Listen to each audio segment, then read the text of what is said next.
Hi, welcome to flames world. ஈஸியா சுவையான vegetable poha, அதாவது அவல் ரெசிபி செய்யலாம் வாங்க.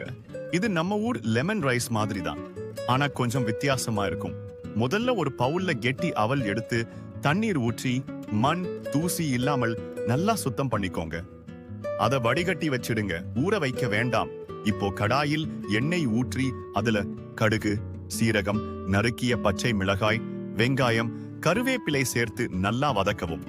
வேக வைத்த உருளைக்கிழங்கு, சிறிது சர்க்கரை, உப்பு, மஞ்சள் தூள், வறுத்த வேர்க்கடலை, சுத்தம் பண்ணி வச்சாவல், அதுல கொஞ்சம் எலுமிச்சை சாறு சேர்த்து நல்லா கிளறணும். இப்போ டாப்பிங்ஸ்.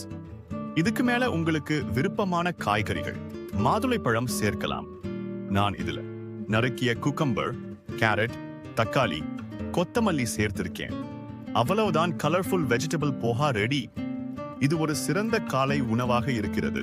குழந்தைகள் முதல் பெரியவர்கள் வரை எல்லாருக்கும் ரொம்பவே பிடிக்கும். மிகவும் சுவையா, ஹெல்த்தியா இருக்கும்.